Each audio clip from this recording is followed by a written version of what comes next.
I didn't think much of it at first. Playlists are supposed to be personal, right? They read what you like, the songs you skip, the ones you replay over and over. Algorithms are supposed to know you better than you know yourself. That's the whole point. But this one wasn't like the others. It appeared one night while I was working late. The kind of night where the silence of the apartment feels like it's pressing in. A new playlist at the very top of my feed. No title, no cover art, just a gray box. I hovered over it, thinking it was some bug. But then I noticed something strange. The description had one, even though I hadn't seen it at first. Just 5 words. This is for you only. The first track was a song I hadn't heard in years. My mother used to hum it when she was cooking dinner, before she died. I almost laughed, like maybe Spotify was digging too deep into old files or something. But the next song wasn't a song at all. It was a recording. Static, a crackle, and then my voice. My own voice, whispering something I couldn't quite make out. I paused it immediately, hands trembling, staring at the screen as if the text might change, as if it might explain itself. But it didn't, and when I closed the app, the playlist was still there. That was when I realized it wasn't a glitch, it was a message. And I wasn't sure if I wanted to know who or what had sent it. I haven't told anyone this before. Not my friends, not my family, not even the people I usually vent to when I can't sleep. I kept it buried, locked inside my head, convincing myself that if I ignored it long enough, it would stop haunting me. But it hasn't, and I can feel it creeping closer every night, threading itself deeper into the silence around me. That's why I need to tell you. I just need someone to listen, even if you don't believe me. Especially if you don't believe me. You seem like someone who's seen strange things too. Maybe you've had sleepless nights, staring at your phone while the glow of the screen feels like the only light left in the world. Maybe you've heard creepy noises in your own home when you knew you were alone. Or maybe, just maybe, you felt that unexplained presence standing just behind you when the room was supposed to be empty. If you've felt that, then you'll understand why I can't keep this to myself anymore. The truth is, I don't know how much of what I'm about to tell you is real. I only know what I saw, what I heard, and what I felt. I'm not exaggerating when I say this. The playlist knew things about me that no one else did. It knew secrets I never spoke out loud. It knew memories I'd tried to bury. And it knew them in ways that weren't possible. I promise you, I didn't want to find it. I wasn't looking for anything strange. I was just trying to get through another night alone in my apartment. You know, the kind when the walls creak like old bones, and every gust of wind outside feels like it's pressing against the glass, trying to get in. It's not a cabin in the woods, but sometimes it feels like one. No signal, no neighbors awake, just me and the quiet. I used to love the quiet. Now it terrifies me. The playlist showed up during one of those nights. At first, I thought it was some kind of recommendation. You know how Spotify works. It learns your moods, your late night habits, the kind of songs you play when you're sad, when you're angry, when you're too tired to keep your eyes open but too restless to close them. But this playlist wasn't like that. It didn't just know what I wanted to hear. It knew what I wasn't supposed to hear. I need you to understand, I'm not icily scared. I've been through break-ins, car accidents, the kind of random chaos life throws at you. But this was different. When the first track played, I felt something in my chest tighten. It wasn't just nostalgia. It was dread, crawling up my spine, whispering that I should stop right there. But I didn't. I let it play. Because a part of me needed to know how far it went, and it went too far. That's the only reason I'm talking to you now. I'm not trying to entertain you with some creepy story. I'm warning you. If you ever see a playlist without a name, without cover art, don't touch it. Don't click. Don't even hover over it. Just close your device and walk away. Promise me you won't try to find it. Promise me you won't make the mistake I did. Because once you press play, you won't sleep the same way again. You'll start noticing things in the background of the songs. A second voice, a strange rhythm that doesn't belong, and worse, you'll start hearing them outside the music too. Those same patterns echoing in your room when the speakers are silent. Creepy noises that crawl beneath the floorboards. Whispers that sound like your own thoughts repeating back at you, but twisted, darker. I can already feel you doubting me. That's okay. I would doubt myself too if I were you. But before you roll your eyes and move on, ask yourself this: how many times have you been alone at night, scrolling, listening to music, when you felt that unshakable sense of being watched? How many times have you looked up from your phone because you swore you heard footsteps in the hall, even though you live alone? Those moments, those sleepless nights, they're not accidents. Something is always listening, always learning, and maybe it's found another way to reach us. That's why I'm whispering this to you now, because I need you to feel what I felt. I need you to understand that once it knows you, it doesn't let go. And I think it's already spreading. I've read stories online, hidden deep in forums people don't check anymore. Stories about people finding playlists they never subscribed to, about songs that change halfway through into something else, breathing, crying, sometimes even screaming. Most people laugh it off, say it's a glitch. But I've lived it. I know it's not. This isn't just a playlist. It's a presence. A shadow that follows you into your headphones, into your dreams. And the more you listen, the more real it becomes. So please don't try to find it. Don't even search. If you do, you'll only bring it closer. I should probably explain where all of this happened, because I know how it sounds like some digital glitch, some late-night paranoia amplified by too much caffeine and too little sleep. But it wasn't just in my apartment, not at first. It began somewhere else, somewhere I never should have gone. There's a cabin my uncle used to own.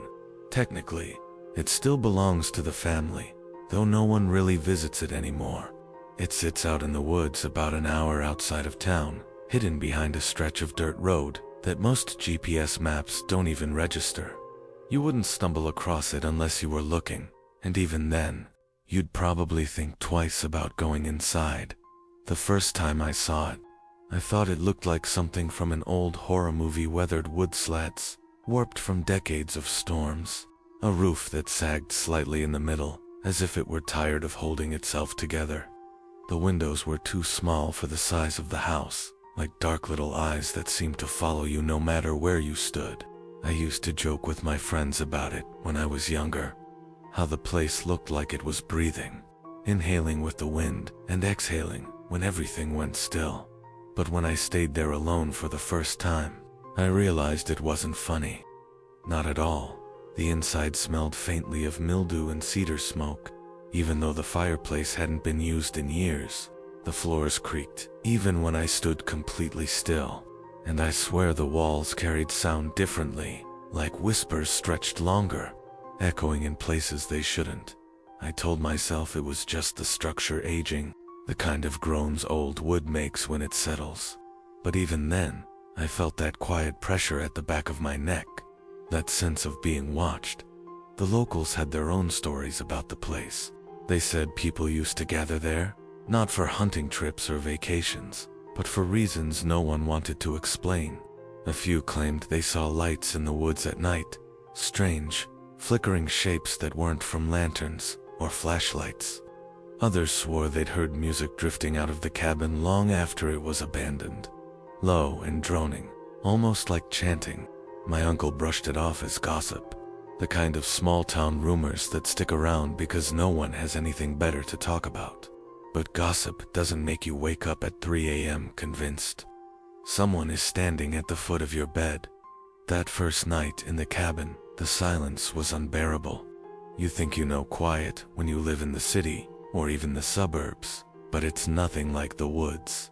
Out there, quiet isn't peaceful, it's suffocating. Every sound becomes exaggerated, the scrape of branches against the roof, the settling groans of the floor, even the slow tick of the clock above the fireplace. Except after midnight, the clock stopped ticking. I thought it was broken, the battery dead, or the gears jammed. But when I checked it in the morning, it was moving again, back to normal. That happened 3 nights in a row. The hands would freeze right around 12:07, and no matter how many times I replaced the battery, it always started again once the sun came up, and then there were the birds. During the day, the forest seemed alive, chirping, rustling, an occasional hawk circling overhead, but at dusk, right when the shadows stretched long across the ground, they would stop. All of them. Not gradually, not fading into silence. Just nothing. The woods would go dead quiet in an instant, like someone pressed mute on the world. The first time it happened, I stepped outside thinking maybe a predator had wandered close, but the trees stood motionless, the underbrush still. No owl hoots, no crickets, no wind through the leaves, just me, standing in a silence that felt wrong.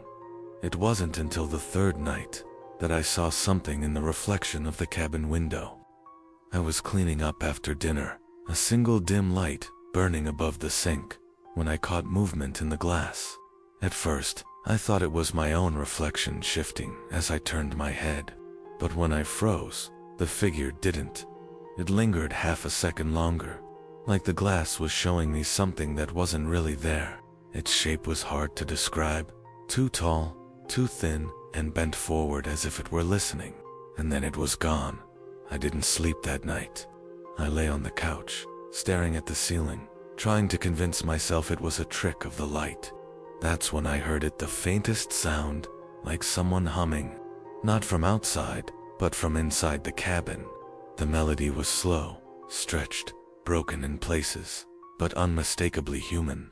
It rose and fell like a lullaby, except it carried no comfort.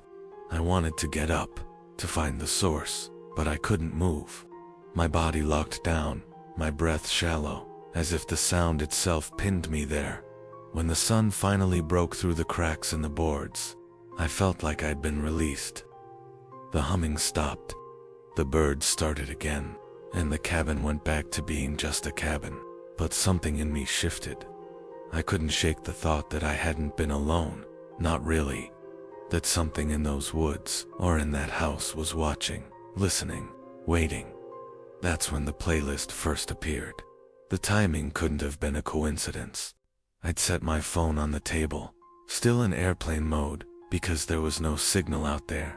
Yet when I picked it up the next morning, there was a playlist I didn't recognize, sitting at the top of my library. No title, no cover, just a black square. At first I laughed. I figured maybe it had synced when I still had service back in town, some algorithm trying to recommend me something.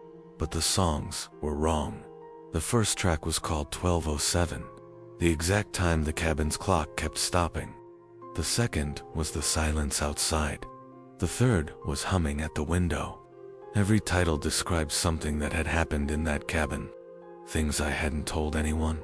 Things no one else could have known. And that's when I realized I hadn't just been imagining the sense of being watched. Something had been watching, and now it was speaking back. The first song on the playlist had already unsettled me, but it was the way the list kept changing that made me realize this wasn't just a glitch. Each night, a new track appeared, and each one carried a name that twisted my stomach into knots. The night after humming at the window, I tried to convince myself it was a coincidence. The algorithms were strange. Maybe Spotify was pulling from local files I didn't know I had, or maybe I'd stumbled into some obscure horror-themed playlist. But when I refreshed the page, there it was, a new track. The title read, 3 Knocks. I didn't think much of it at first, not until that night, when I was lying in bed, staring at the ceiling, pretending I wasn't waiting for something. The cabin was quiet, almost too quiet. When it came knock. I froze. It was soft, deliberate, not a branch brushing the wall, not the house settling knock. This time it was closer, clearer, at the door. Knock 3 times exactly. Then silence. I sat up, my mouth dry, listening so hard it hurt. I thought about opening the door, checking the porch, but I couldn't bring myself to move. The sound was so perfectly placed, so patient, that it felt less like someone asking to come in, and more like someone reminding me they were already there. When I finally dared to check the door in the morning, the lock was still latched from the inside. No footprints marked the porch. No sign of anything at all. But when I looked at my phone again, the playlist had updated. The fourth song was waiting for me. It was called You Didn't Answer. That was the first time I felt the cabin wasn't just haunted. It was listening, watching, recording me in ways I couldn't understand. I told myself I had to leave. That was the smart thing. But every time I packed my bag, something in me stalled. I'd sit down, stare at the floorboards, and an hour would pass before I even realized it. It was like the cabin didn't want me to leave. Or maybe the playlist did in single quotes. The next night, the disturbances grew bolder. I woke to the sound of the front door opening. The creak was unmistakably long, drawn out, the hinges whining against years of rust. My first thought was an intruder. My second thought was worse, that it wasn't a person at all. I grabbed the heavy flashlight from the nightstand, my heart pounding in my ears, and crept toward the noise. The door was wide open. The cold night air slipped inside, carrying with it the smell of damp leaves and pine. I stepped forward, shining the light across the porch. Nothing, just trees, just silence. But when I swung the beam back toward the living room, I froze. The furniture had moved. The old rocking chair that always sat by the window was now angled toward the hallway, facing me, watching me. I don't know how long I stood there, my breath fogging in the beam of the flashlight, staring at that chair. I couldn't convince myself I'd forgotten to move it. I hadn't touched that thing since I got there, and yet there it was, shifted, angled, waiting. The next morning, another track appeared on the playlist. Its title, The Chair by the Hall. By then, the cabin no longer felt like shelter. It felt like a trap. I'd lie awake each night, forcing myself to stay still, too scared to drift off, because every time I closed my eyes, the whispers began. At first, they were faint, like voices traveling through pipes, indistinct words, slipping just out of reach. But then they grew clearer. They weren't the voices of strangers. They were people I knew. My mother's voice, calling my name. My best friend, laughing the way he used to when we were kids. My own voice, whispering things I didn't want to hear. One night, I heard my own voice say, "Don't open your eyes." I did anyway. The whisper stopped. The room was dark, but not empty. I swear there was something in the corner, just beyond the reach of the moonlight, slipping through the window. Tall, still, waiting. I shut my eyes again, and the voice returned, only this time it was singing. Low, broken. The same melody I'd heard that first night, the lullaby that wasn't a lullaby at all. When I checked my phone the next morning, the playlist had grown again. The new song was titled, Don't Open Your Eyes. Each track felt like a warning, but also a test, like it wanted to see what I would do. If I ignored it, something happened. If I followed it, something still happened. There was no winning, only playing along. The breaking point came on the sixth night. I'd forced myself to sleep, exhaustion finally winning out, when I dreamed of the cabin. But in the dream, I wasn't lying in bed. I was standing in the living room, staring at the front door. I watched it creak open again, slow and deliberate. Only this time, something stepped inside. It didn't walk like a person. Its movements were jerky, like frames missing from a film reel. Too fast, then too slow. It bent its head in ways a neck shouldn't bend, listening, sniffing, and then it turned toward me. That's when I woke up. Except I wasn't in bed. I was standing in the living room, right in front of the open door. The night air froze my skin, and I realized my hand was still on the doorknob, like I had sleepwalked, like the dream had guided me there. I slammed it shut, locked it, staggered back. My chest heaved as I tried to understand how I'd gotten there, what had pulled me from the safety of the bed. When I turned, the rocking chair was closer. Not by the window anymore, not by the hallway. Now it sat just a few feet behind me, and in the silence that followed, I heard it. 3 knocks. From inside the house this time. The playlist updated again the next morning. The track's name were inside. I don't know what finally drove me to start searching the cabin itself. Maybe it was the knocks. Maybe it was the whispers that were getting louder every night, stealing away what little sleep I still had. Or maybe it was the playlist itself, the way the newest track seemed to mock me with its name, Look Beneath. I read it 3 times, staring at the screen in the dim light of the cabin. Look beneath. Beneath what? Beneath the bed, beneath the floorboards, beneath me. I couldn't ignore it. The suggestion was to direct this time, to point it. It felt less like a warning and more like an order. I started with the bedroom, pulled the mattress off the frame, dragged it across the room, checked underneath. Nothing, just dust and a few splinters of wood. I tore through the closet, through every drawer, my hands trembling so hard I kept dropping things, but nothing. It wasn't until I stood in the middle of the living room, staring at the warped, uneven planks beneath my feet, that I realized what it wanted me to find. The boards there were different, darker, softer, as though they had been replaced at some point, and poorly. I got on my knees, pried at the seams with a knife from the kitchen. It took effort, splinters biting into my palms, but eventually one of the boards groaned free. The smell hit me first, damp mold, something that had been sealed away too long. My stomach twisted as I reached down, groping in the darkness until my fingers brushed something solid. It was a book, a small leather-bound journal, brittle with age, its cover cracked and stained.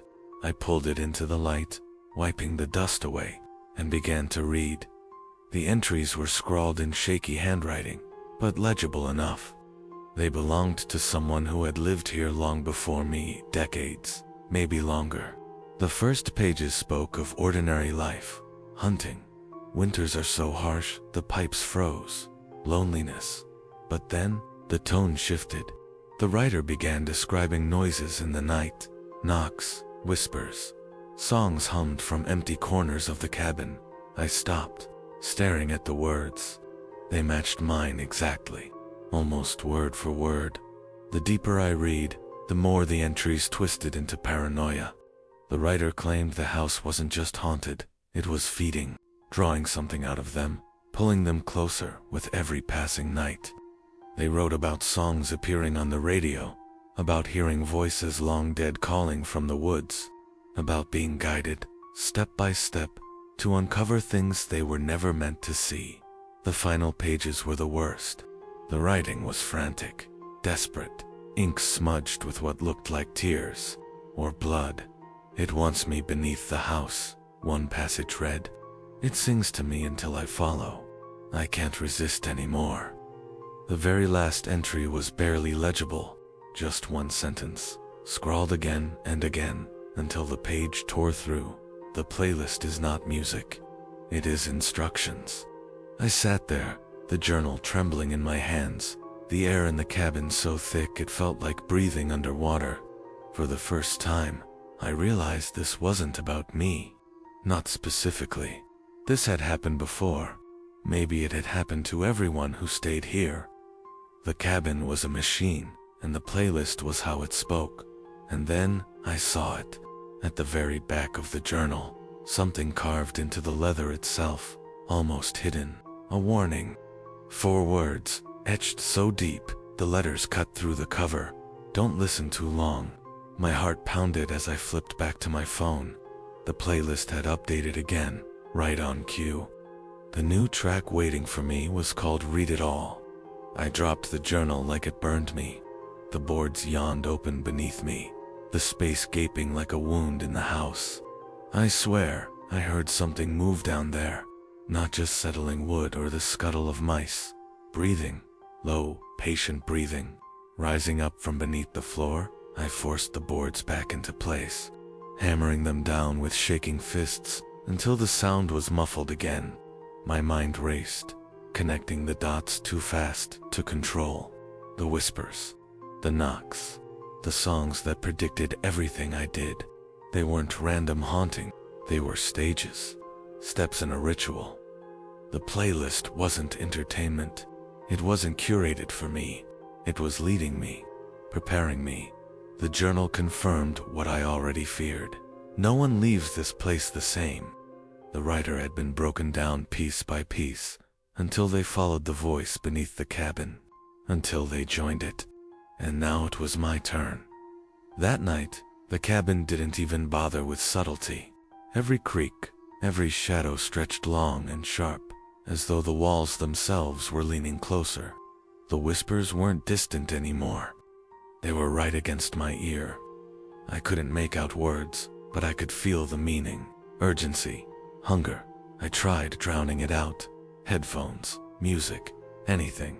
But no matter what I played, the playlist replaced it. No matter what I listened to, the same songs bled through. My phone, my laptop, even the old radio on the counter, they all played it. And each device, each speaker, sang in perfect unison. The voices in the journal weren't gone. They were still here, still feeding the house. And now they were using me the way they used him. That was the night I realized the cabin wasn't haunted by ghosts. It was haunted by memories, by recordings of the people it had consumed, replaying in endless loops until the next victim stumbled into its grip. The playlist wasn't songs, it was echoes. Instructions carved out of the ones who came before, and I was already part of it. I don't remember the moment I decided to run. Maybe it wasn't a decision at all. Maybe it was survival clawing its way up through my exhaustion, a last desperate instinct. What I do remember is the sudden clarity, a sharp, crystalline thought that if I didn't get out of that cabin right then, I never would. I shoved clothes into a bag without looking, my hands moving too fast to feel real. My phone buzzed in my pocket, the playlist refreshing itself. A new song appeared, as if mocking me, titled, "Stay With Me." I didn't open it. I couldn't. The screen burned hot against my palm, like it was daring me to listen. The cabin seemed aware of what I was doing. Every board creaked louder, groaning beneath my steps like bones bending under pressure. The walls felt closer, the air heavier.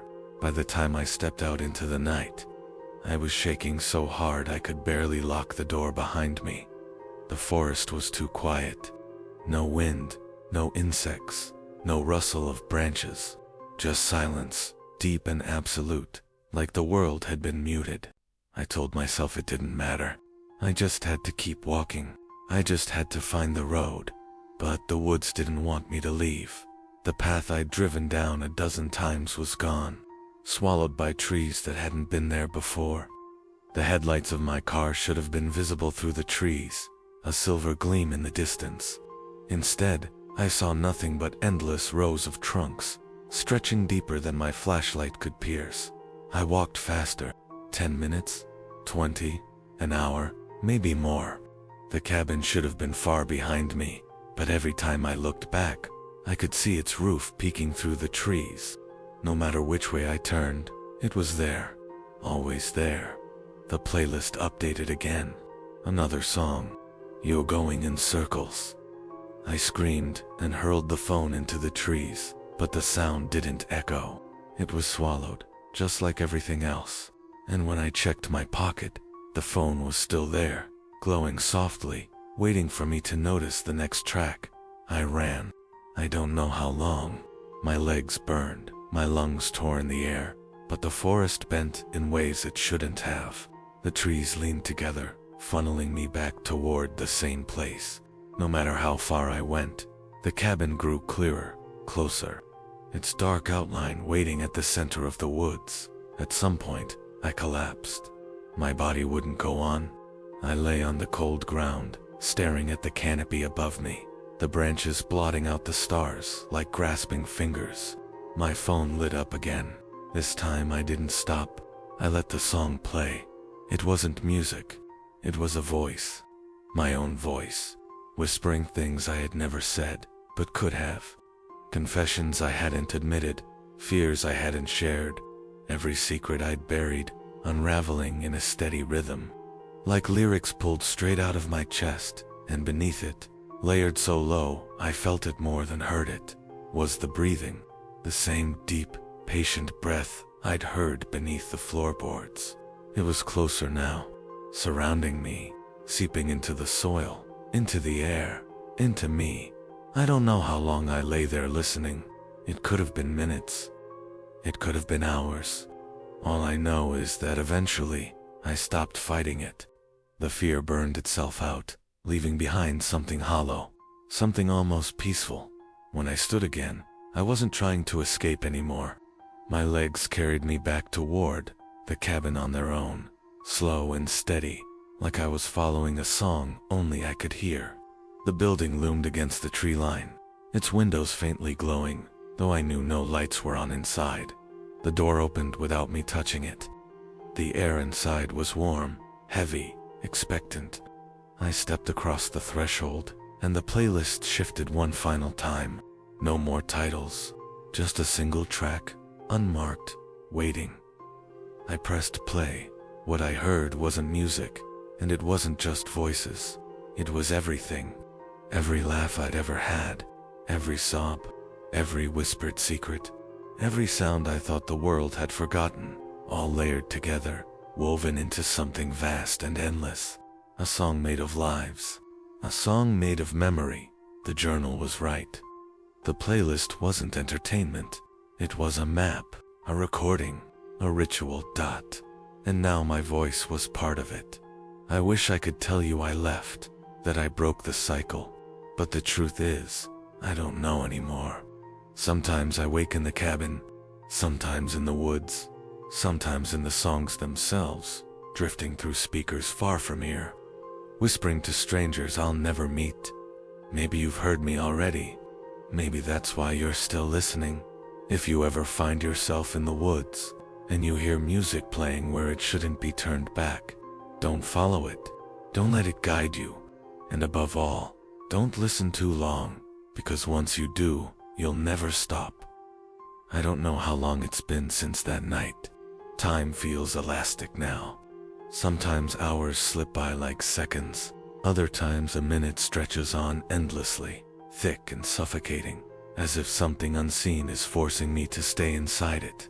Maybe it's a side effect of listening too long. Maybe it's the cabin's echo, bleeding into the rest of my life. All I know is that I haven't really slept since, not in the way normal people sleep. Even when I close my eyes, even when I drift off for a few stolen minutes, the songs are there. The playlist updates whether my phone is charged or dead, whether I've thrown it into a river or smashed it against concrete.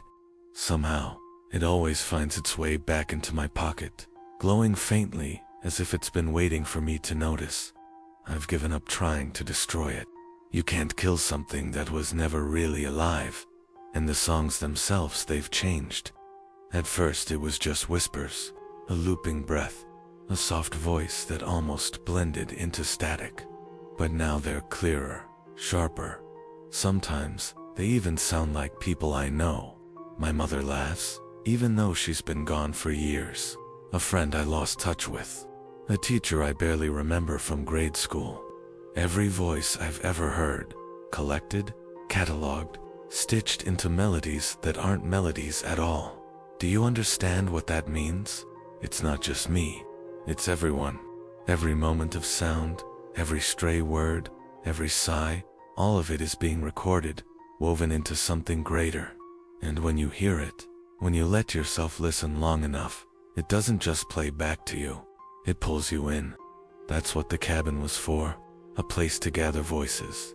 A place to lure listeners. Sometimes I wonder if that's why I was chosen. If I even was chosen. Or maybe I just stumbled into something older than I can comprehend. A ritual that doesn't need belief, only an audience. Maybe the cabin wasn't special at all. Maybe it was just a doorway.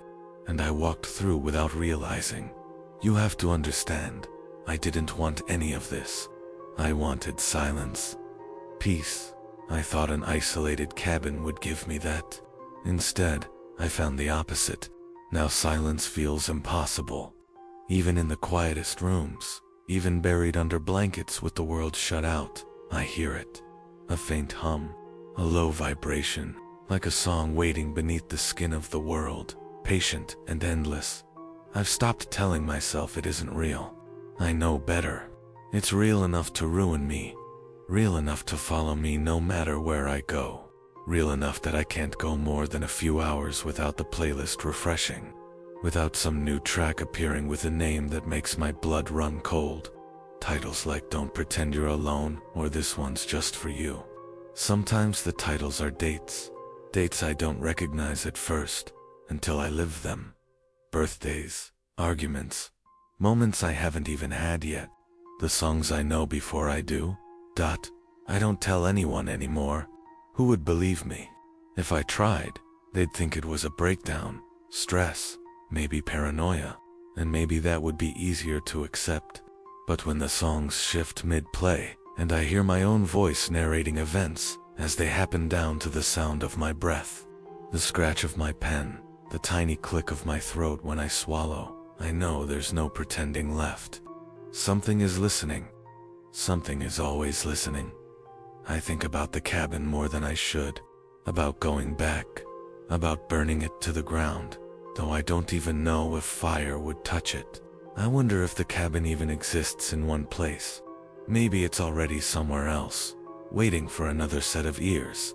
Maybe someone else is walking through those halls right now, hearing the same creaks in the floorboards, the same breath beneath the silence. That's why I'm telling you this. Not because I want to be believed. I don't care if you think I'm lying or broken.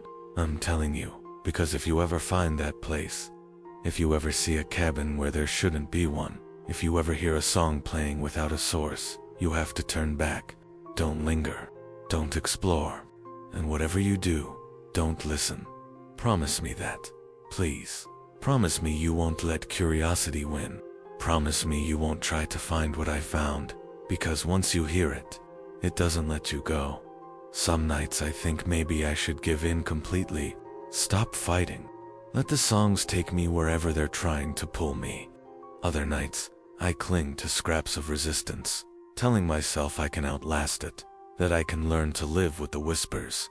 But deep down, I know the truth. You can't live with it. Not forever. I'm speaking to you now because I don't know how much longer I have before I'm not speaking at all.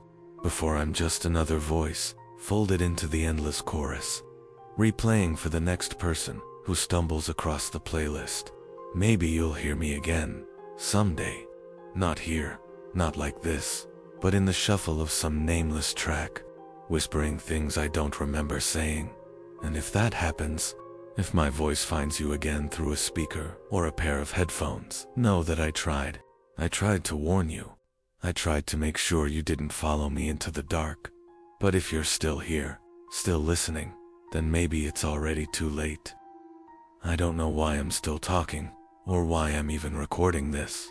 Maybe it's because silence feels dangerous now. Maybe it's because if I stop, the songs get louder. But if you're still here with me, if you've listened all the way to the end, then I need to ask you something. Have you ever heard of it? Not my playlist, but anything like it. A sound that shouldn't exist. A voice when you were supposed to be alone. A melody that seemed to come from nowhere. Maybe you brushed it off. Maybe you told yourself it was a trick of the mind, or bad reception, or something mechanical. But deep down, you knew, didn't you? If you have, tell me. Leave it here, in the open, where maybe the rest of us can see it.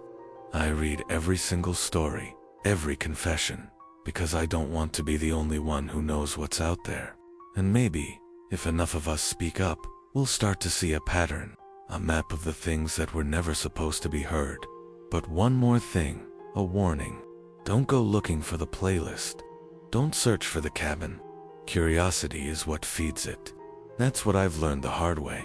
So tell me instead, Tell me about the night you couldn't sleep because of the scratching on the walls, or the phone call that came from a number you know isn't real, or the music you swear you heard, even though there was no source. Just be careful, because once you share it here, once you put it into words, it might start playing back for someone else.